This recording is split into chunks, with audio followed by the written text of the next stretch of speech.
Dear friends, welcome to दादी माँ की बगिया।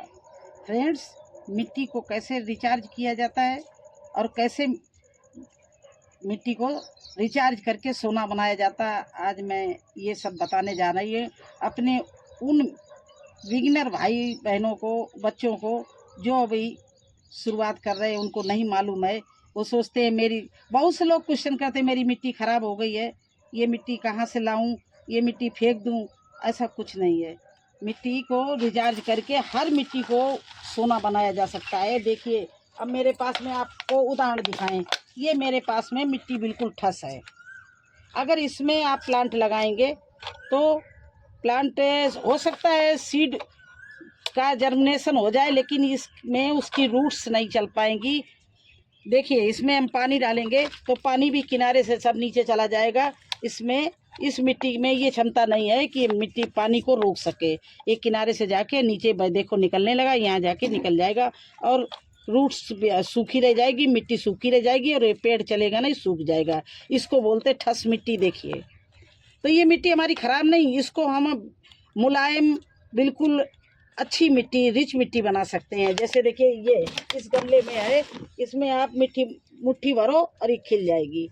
तो ये हमारी मुलायम मिट्टी है। अगर इसमें हम पानी डालेंगे तो ये देखिए मिट्टी पानी को रोक रही है और नीचे तक इसका पानी जाएगा। पूरी गमले की मिट्टी जो है वो भीग जाएगी। जहाँ तक हमारे प्लांट की रूट होगी वहाँ तक गीला बना रहेगा, उन मॉइस्चर बनी रहेगी मिट्टी, और वो प्लांट हमारा सूखता नहीं है और अच्छे से चलता है। तो मैं आज यही सब आपको उदाहरण दे के समझाने जा रही हूँ कि ये ठस मिट्टी है। इसको ये नहीं कि हम उठा के फेंक देंगे। इस मिट्टी को हम दोबारा से मुलायम मिट्टी बनाएंगे, रिच मिट्टी बनाएंगे। इसको धूप में डालकर, देखिए ये हमारे गमले की मिट्टी, एक मैंने खाली की पुराना गमला, बिल्कुल ठस मिट्टी पड़ी हुई है और इस मिट्टी में कोई जान नहीं रही, क्योंकि इसमें मैंने प्लांट लगाया। प्लांट ने जितना इसके अंदर पौष्टिक तत्व था सब खींच लिया। अब ये मिट्टी बेजान हो गई। तो अब इसको मिट्टी को हम फेंकेंगे नहीं, ना बर्बाद करेंगे, ना इस तरह की मिट्टी में गमले में मैं दोबारा प्लांट लगाऊंगी। तो इसी को कहते हैं कि मिट्टी को रिचार्ज करो। अब इसको मैंने इसमें पॉलीथीन में खोल दिया, उस ग्रो बैग को, सारा मिट्टी निकाल ली। अब क्या करेंगे, इस मिट्टी को रिचार्ज करेंगे। कैसे करेंगे, ये देखिए, एक तसला मैं इसमें किचन वेस्ट डालूंगी। इसी में मैं ये पुरानी काऊ डंग है ये डालूंगी, गोबर की खाद,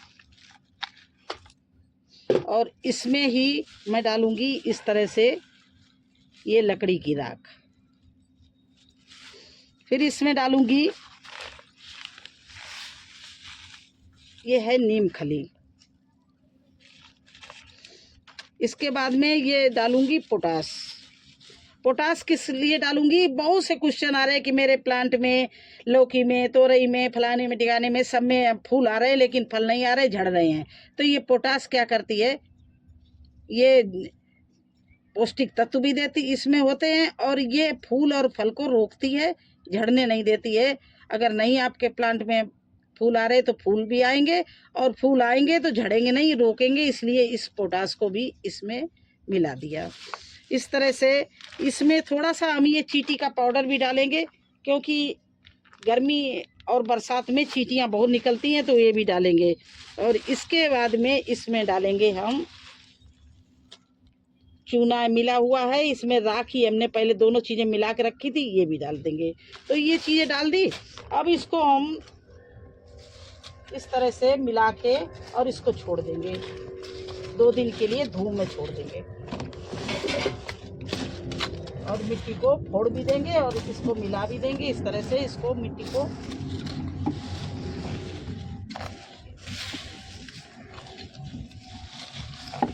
अब ये देखिए आपको कितनी गंदी मिट्टी लग रही होगी, बिल्कुल कबाड़ सी लग रही होगी, और इसको 2 दिन के लिए मैं छोड़ रही हूँ धूप में।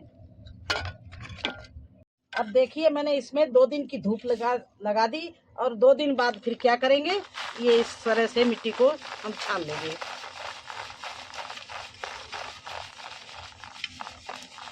इसमें जितना भी बड़ी मिट्टी, कंकड़, कोई भी पत्ती जो भी है वो सब देखिए इस तरह से निकल गई। और ये हमारा ये मेरी रिच मिट्टी बनके तैयार हो गई। इसको कहते हैं रिच मिट्टी, या कहो मिट्टी को सोना बना दिया। अब इसमें आप कोई भी प्लांट लगा देंगे, आपका इतना अच्छा चलेगा, रूट्स भी अंदर जाएंगी, पानी भी ये रोकेगा, मुलायम भी है, पौष्टिक तत्व भी है। मतलब इस तरह की मिट्टी को ही कहते हैं सोना। ये मिट्टी को सोना बना दिया इसमें। अब ये हम छान के निकाल रहे हैं, इसको भी अब फेंकना नहीं है। ये जब हम ग्रो बैग भरेंगे तब आपको दिखाएंगे। अगली बार मैं आपको ग्रो बैग कैसे भरेंगे वो भी दिखाएंगे, तो उसमें ये काम आ जाएगी। या हम जहाँ किचन वेस्ट आप बनाते हो जिस ड्रम में, उसके नीचे ये डाल दो, ऊपर से आप किचन का मटेरियल डालते रहो, जो किचन वेस्ट निकलता है वो डालते रहो, तो ये गल के फिर खाद बहुत अच्छी तैयार हो जाएगी। तो जो छानने वाला निकले उसको भी आप फेंकना नहीं, और इस तरह से अपनी मिट्टी को तैयार करके बरसात के लिए एक दिन ये धूप में और छोड़ दीजिए, और इसको बोरियों में भर के बरसात के लिए आप मिट्टी तैयार कर लीजिए। क्यों बरसात में आपको टाइम नहीं मिलेगा, हर जगह गीला होगा, हर चीज़ गीली होगी। तो हम लोग तो इसी जून में मई में पूरी मिट्टी बना के तैयार कर लेते हैं। और ये कम से कम मुझे 20 बोरी तैयार करनी है। तो ये तो एक आपको हमने एग्जाम्पल दिखाया थोड़ी सी मिट्टी का। मैं तो ऐसे 20 गमले अभी खाली करेंगे, उनमें इसी तरह से किचन वेस्ट, काउडंग और ये सारा मिला के धूप में छोड़ेंगे, छानेंगे और बोरियों में भर के रख लेंगे। सोना बना बना के तैयार करके रख लेंगे हम। तो यही आप लोगों को हम बता रहे हैं कि कोई भी मिट्टी खराब नहीं होती है। आप ये न सोचना कि वहाँ ये मेरे यहाँ मिट्टी अच्छी नहीं है, ये उपजाऊ नहीं है। इनको उपजाऊ बनाना पड़ता है, इनको भुरभुरी मिट्टी बनानी पड़ती है। उसमें आपको, अगर पुराने जो हमारे गार्डनर हैं वो तो सब जानते हैं कि ये मिला दो, ये मिला दो, ये मिला दो तो भुरभुरी मिट्टी हो जाएगी। लेकिन जो नए लोग हैं वो डायरेक्ट लाके मिट्टी में सीड मत लगाना। इस तरह से आप थोड़ा जो आपके पास में हो, किचन वेस्ट हो, काउडंग हो, या बर्मी कंपोस्ट हो, या और भी कोई खाद अगर आपके पास में वो सब मिला दो। नीम खली डाल दो, हल्दी डाल दो, चूना डाल दो, उसमें लकड़ी की राख डाल दो। 2 दिन तक मिला, 2 दिन क्या, 1 हफ्ते के लिए मिला के छोड़ दो। ये नहीं कि आज ही मैंने ये मिट्टी तैयार की इसमें सीड लगा दे। इसको हम छोड़ेंगे मिट्टी को 15। देखिए मिट्टी में भी बहुत सूक्ष्म जीवाणु होते हैं, तो उनको भी नहीं मरने देना है। तो इसलिए सब इसके बाद में 15 दिन के लिए मिट्टी को छोड़ दो, फिर आप इसमें सीड लगाना शुरू करो। और मैं तो ये बरसात शुरू करूंगी। अभी मेरा सीड लगाने का काम खत्म है, केवल यही मिट्टी तैयार करना, यही काम। मिट्टी को रिचार्ज कर लो, न्यू करना है। इस समय अच्छा होता है क्योंकि इस समय इतना ज्यादा काम आ जाएगा। सब्जियां वो खत्म हो रही धीरे धीरे, उनकी बेलें निकालनी है, उनकी मिट्टी को। तो कैसा लगा आपको हमारा वीडियो? अच्छा लगा हो